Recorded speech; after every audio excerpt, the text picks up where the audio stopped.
Bonjour YouTube, je suis Sébastien et aujourd'hui, bien que j'ai chaud, je vais tenter le contrôle technique 2018 avec ma coccinelle cabriolet en cours de restauration.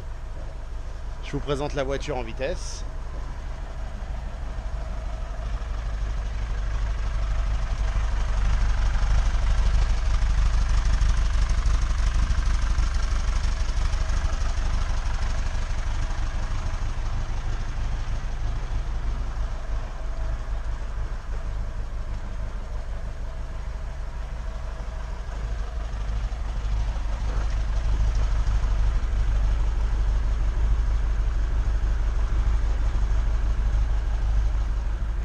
Voici comment a commencé mon expérience du contrôle technique. J'étais motivé, je voulais déplacer la voiture et il m'en fallait un.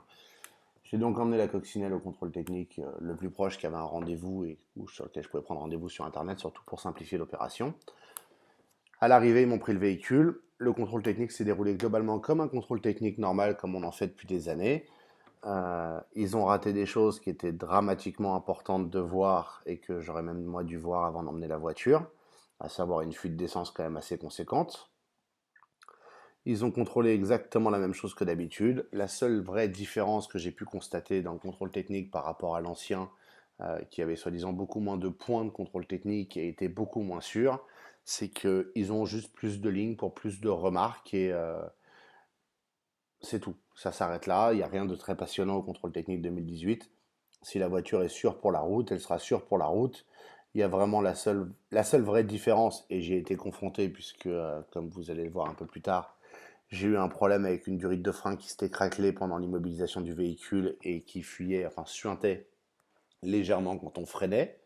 Du coup, j'ai échoué le contrôle technique et j'ai eu droit à une visite critique.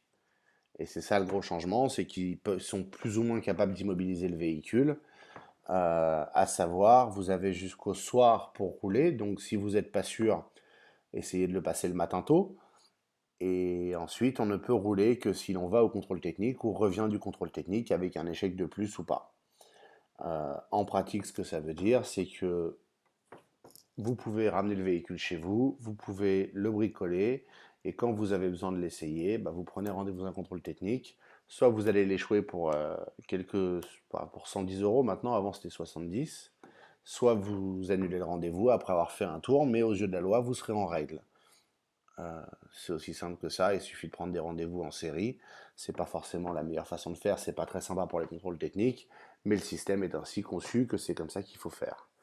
Donc, après un contrôle technique qui n'est pas franchement plus long qu'avant, le contrôleur revient, sort une liste longue comme le bras de remarques. Moi, parmi les remarques, j'ai le toit défectueux parce qu'il n'y a pas de capote. J'ai aussi la couleur non uniforme du véhicule. Qu'est-ce que ça peut foutre? Euh, J'avais un phare dont le fusible a sauté au moment où il a été allumé. Là encore, c'est l'inutilisation. Vous voyez, j'ai une liste longue comme le bras de petits défauts inutiles.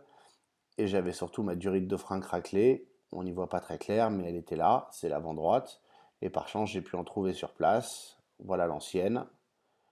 Vous voyez là où elle s'est fatiguée avec le temps.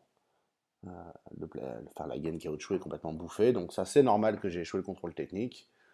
Euh, c'est une visite critique, très bien. Ça ne change rien. J'ai pu en trouver le jour même, les remplacer et repasser le contrôle technique le lendemain. En pratique, le contrôle technique n'est pas plus difficile qu'avant. C'est pas la peine de paniquer. Il ne faut pas croire les grandes discussions et les grandes annonces qui ne sont que des effets d'annonce. La vraie différence du contrôle technique par rapport à avant, c'est que de toute façon, si vos freins ne marchent pas, vous les réparerez pour ne pas vous tuer. Et par contre, ils nous le facturent maintenant 40 euros plus cher, sur le principe que le logiciel coche plus de cases quand il voit des tout petits défauts qui n'ont aucune espèce d'importance. Mais objectivement, encore une fois, ils m'ont laissé repartir, enfin venir et repartir avec une énorme fuite d'essence. J'avais une durite qui était pas serrée sur le circuit sous pression de l'injection. Donc je vous laisse imaginer la flaque d'essence. Ça explique aussi la consommation pendant les tests. La pollution est passée sans souci parce que les normes n'ont pas changé. Ma voiture a 35 ans, 40 ans maintenant même. Et les normes de contrôle technique n'ont pas changé. Donc la pollution est la même. Le bruit est le même. En l'occurrence, j'ai pas de valeur sur ma carte grise. Les ceintures, il les a vérifiées pour faire semblant, mais aucun intérêt de toute façon, parce que les ceintures dans une coccinelle de 73, ça ne protège de rien du tout. Donc elles sont là et elles seront redémontées prochainement si elles me fatiguent. Donc voilà. La conclusion de ça, c'est vraiment que le contrôle technique 2018, c'est toujours une blague, c'est toujours pas un contrôle technique sérieux. Moi, ça m'a permis de trouver une fuite. Si j'avais pas eu ce problème de durée, il me laissait repartir avec un contrôle technique vierge. Et malgré tout, j'avais quand même cette fuite d'essence. J'ai une géométrie qui est absolument pas bonne. Euh, L'équilibrage des roues est pas terrible non plus. Les pneus sont cuits. Ils sont sur la voiture depuis près de 10 ans et ils m'ont rien dit là-dessus et c'est pas un problème ça. Donc objectivement, c'est pas la peine de s'inquiéter pour le contrôle technique 2018. On verra peut-être en 2020 s'il le change à nouveau.